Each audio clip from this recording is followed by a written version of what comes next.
Welcome to Just Relationships, the show that offers you concrete ways to make your relationships better.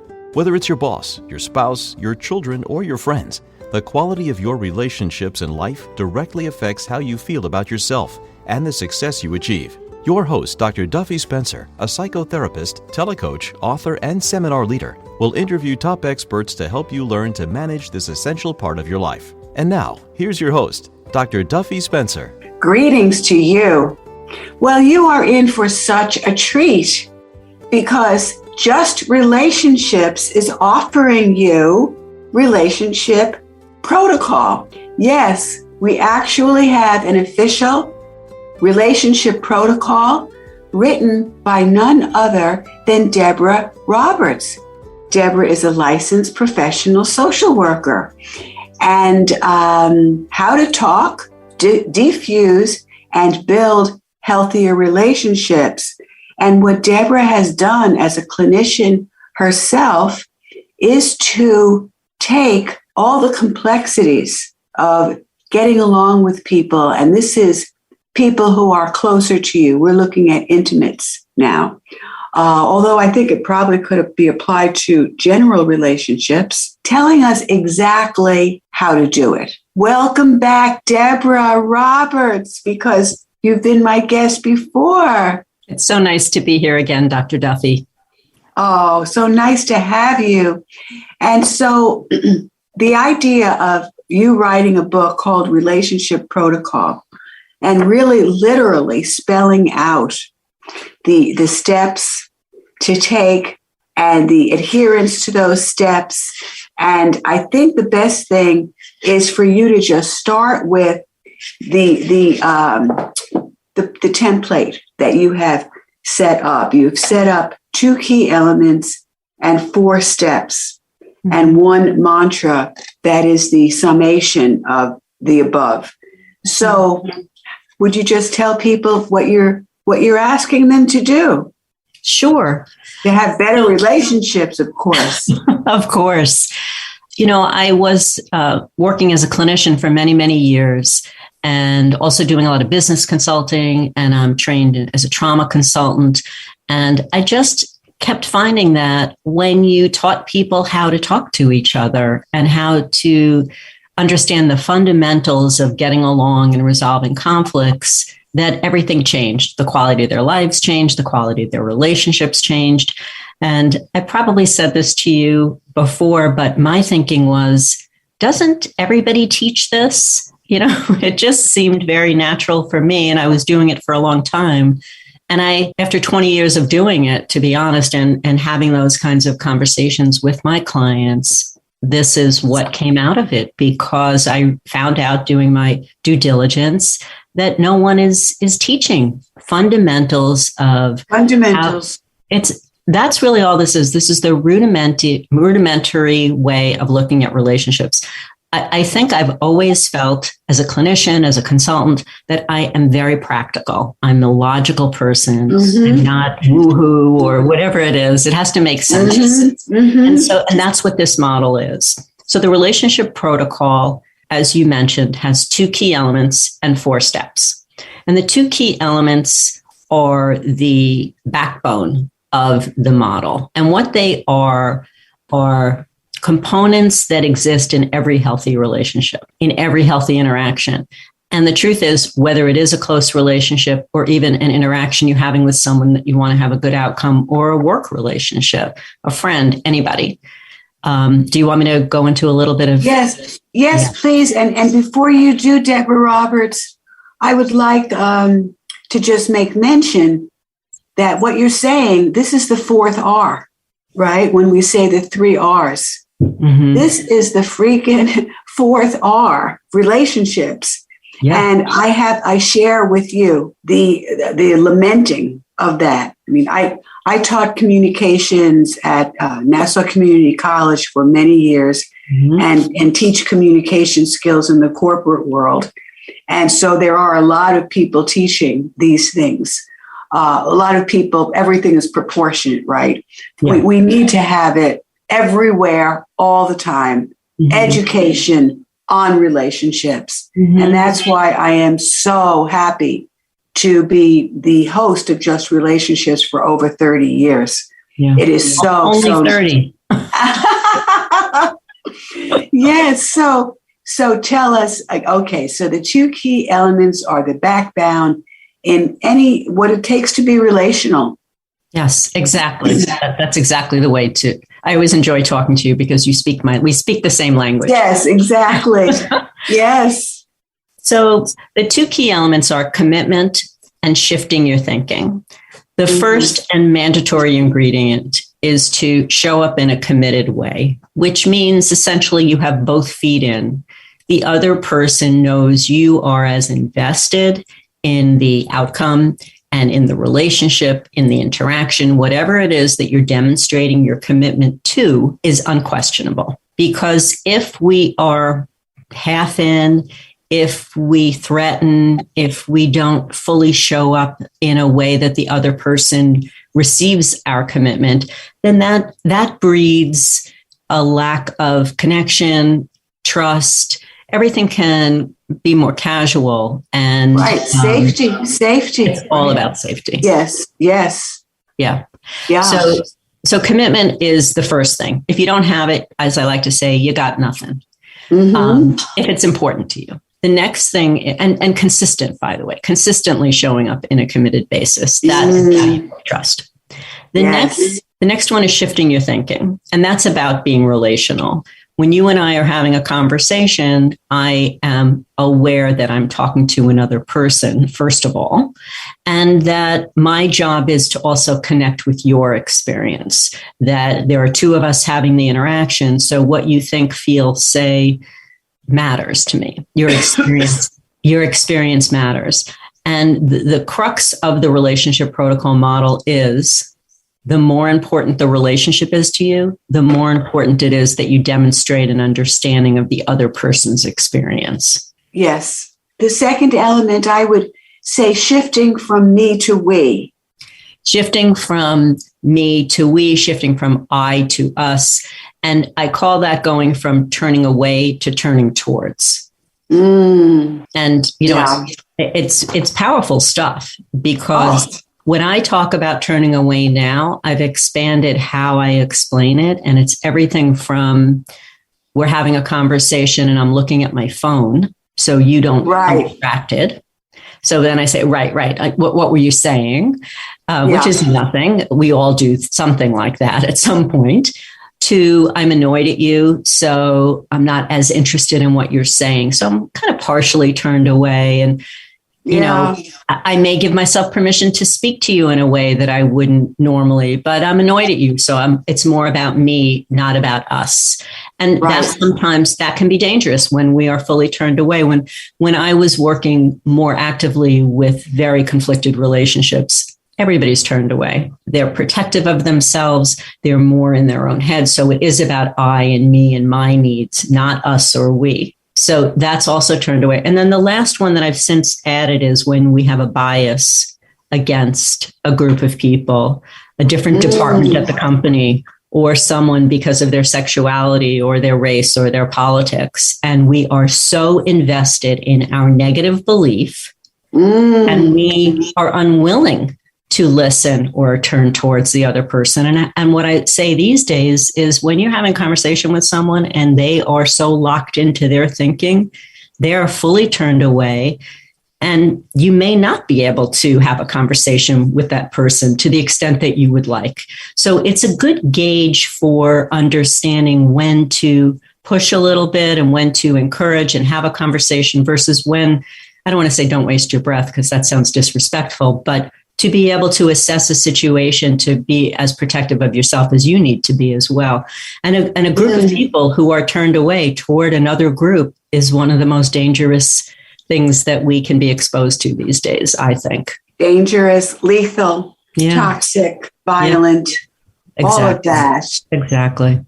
So, these are, of course, are all everything you're saying. Before we go over your 4 steps, I just want to pause for a moment and digest this with our listeners.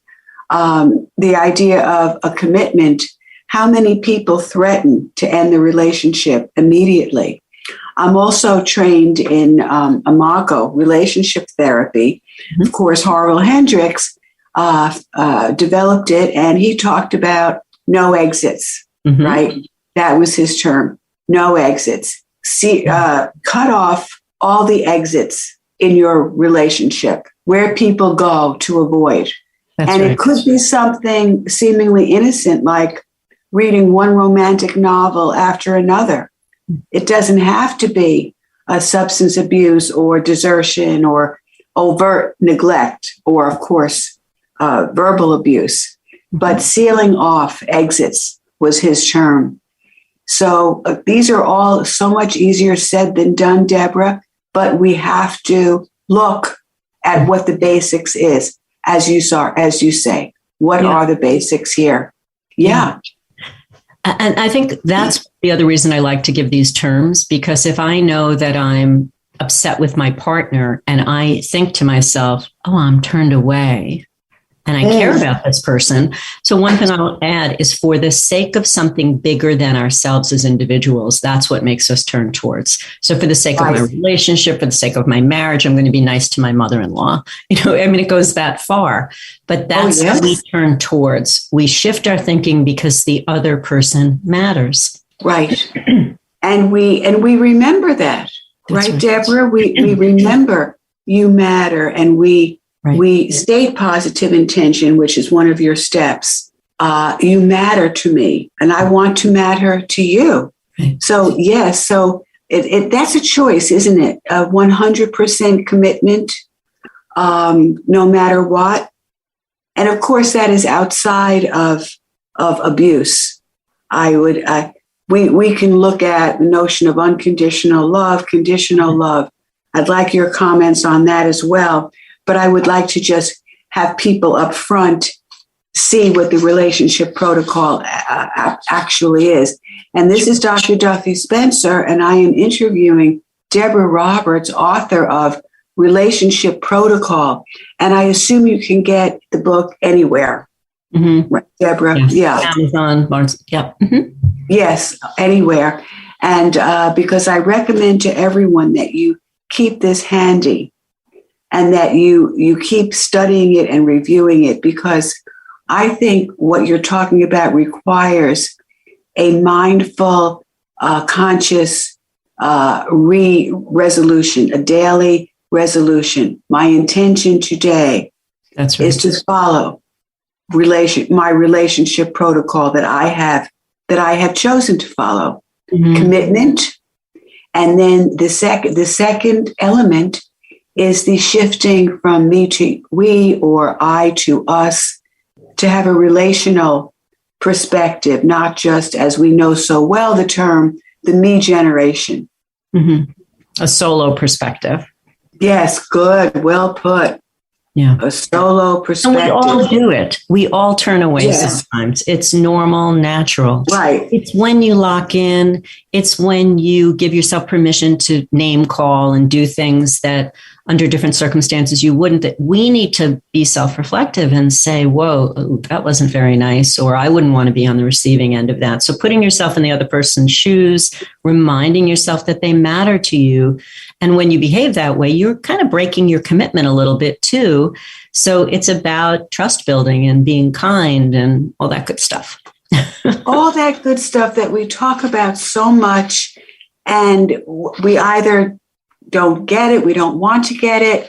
I have to say, in looking at your book and reading it, I think that it's, as you say, this is the fundamentals, the 101.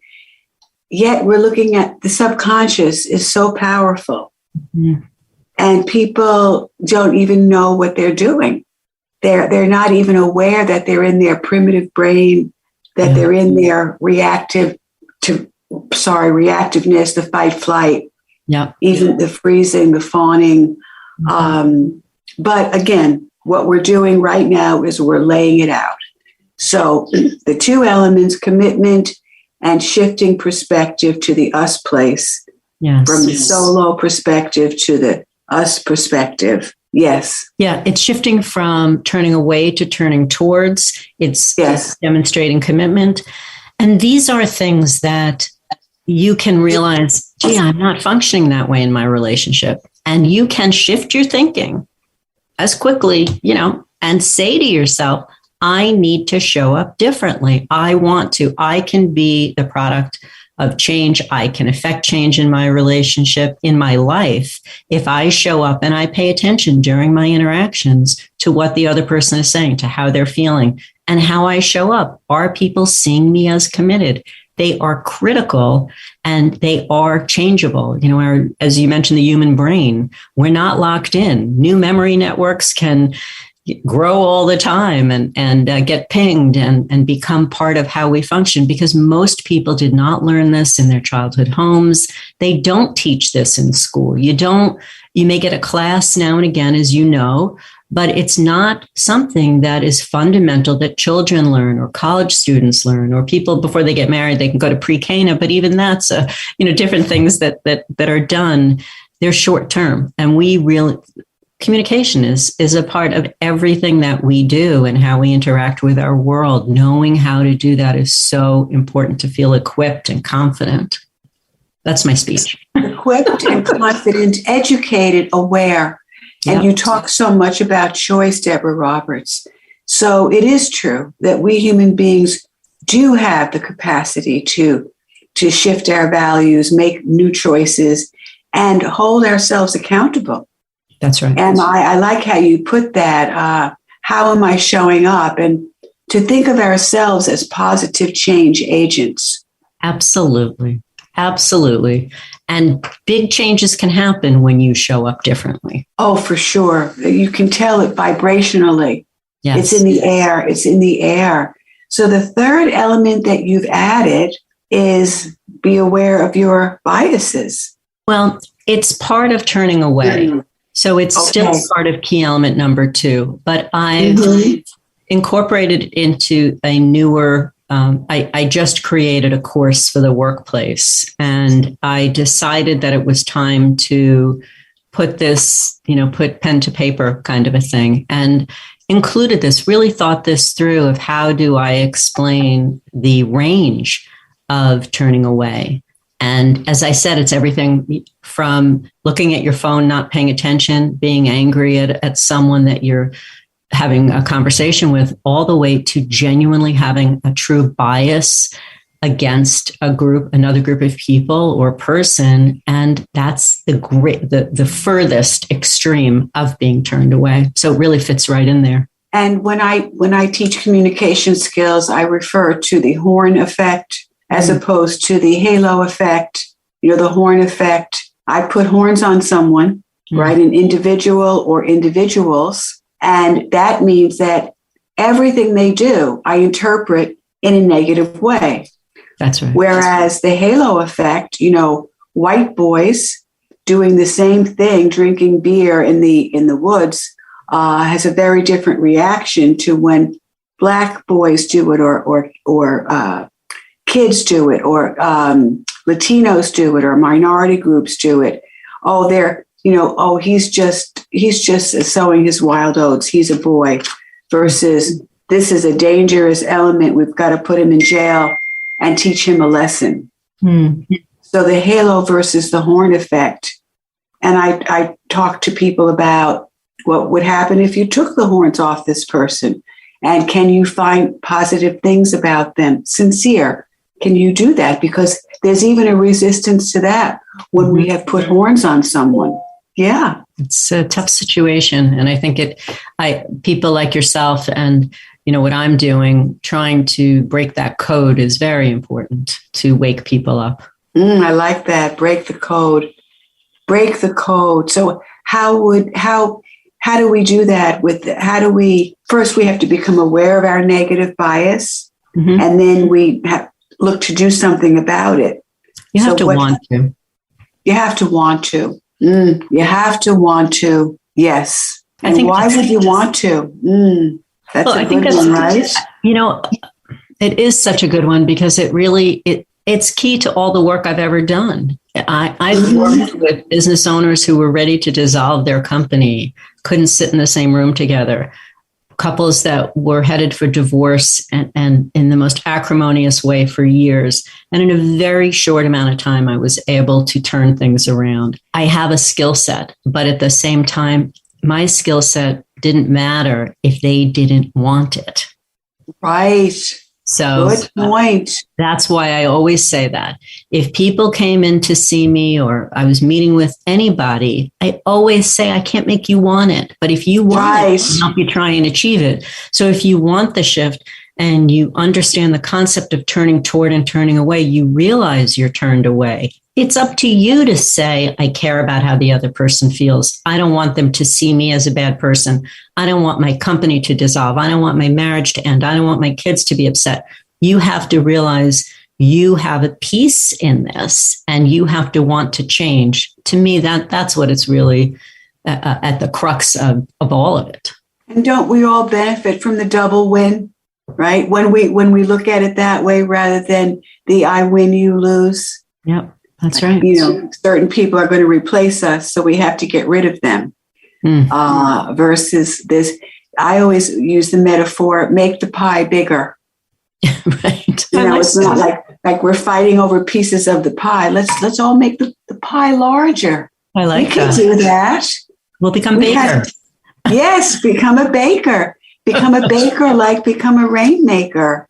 Yes. Yeah. There's so much power in that. Yeah, so we have only a few minutes left. I want everyone to know that Debra Roberts is coming back next week. This is the first in a 2-part series. So how about if we just lay out the 4 steps that you offer us in relationship protocol? Sure. So the 4 steps are the how-tos. The key elements that I just mentioned to you are the way that I want you to look at relationships. It gives you a perspective for understanding what makes for a quality, healthy relationship and or productive interaction.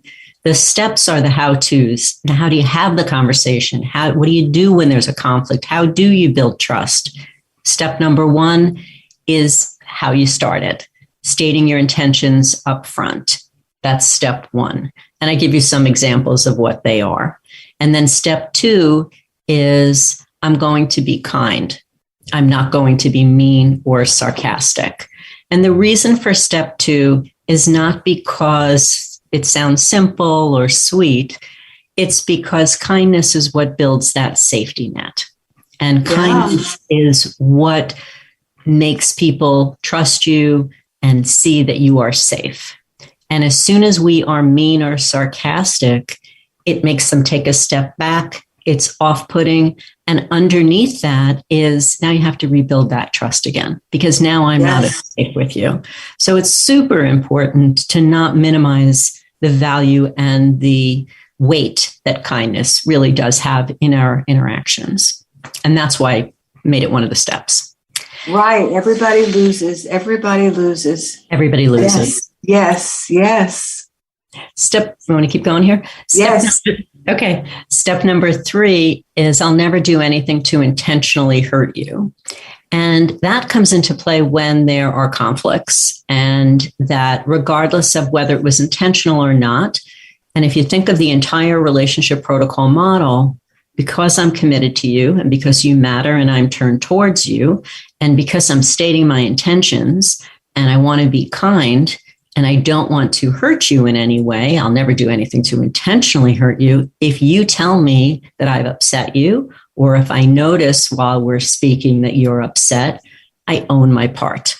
So step 3 is owning our part and taking accountability for some responsibility that I said or did something that upset you, bothered you, hurt you. And then we close it out with step number 4, which is I will give you the benefit of the doubt. So I give you the benefit of the doubt that you're doing the best you can, and you give me the benefit of the doubt with this for the same. But also, if I've owned my part and apologized, you give me the benefit of the doubt that I mean what I'm saying. And in order to do that, then we can hopefully let it go and move on. The other person has to acknowledge our apology, and that's their role.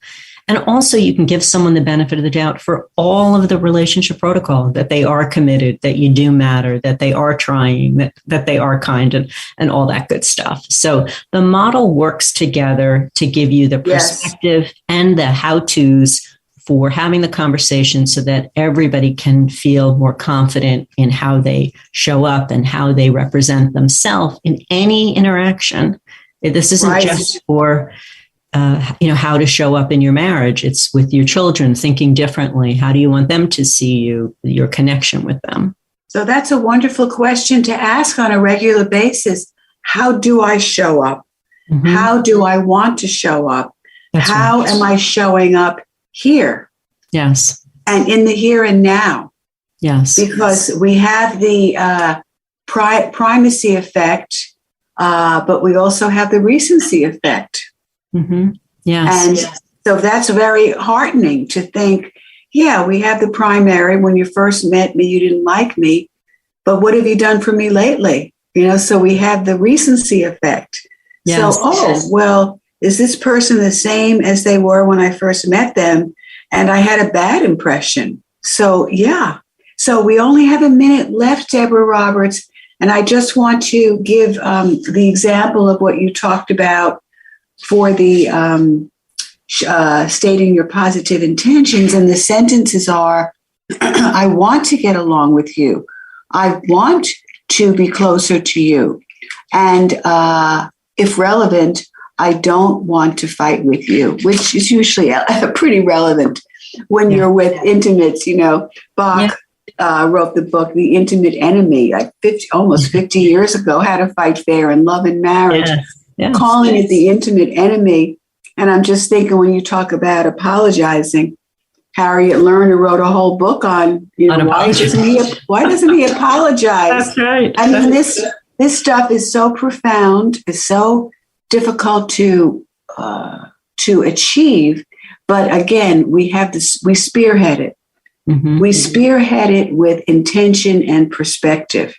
Yes. Yes. So we are done with part one. My goodness, Debra Roberts, that has gone by so fast. So Debra Roberts, author of Relationship Protocol, The Relationship Protocol, How to Talk, Defuse, and Build Healthier Relationships. We all deserve them. Thank you for being such an expert in this, Debra. Thank you for putting pen to paper and writing it up, because this way it lives on through posterity. It's something we can refer to. So thank you again. And I'm looking forward to seeing you next week. And this is Dr. Duffy Spencer saying goodbye for now and wishing you great relationships.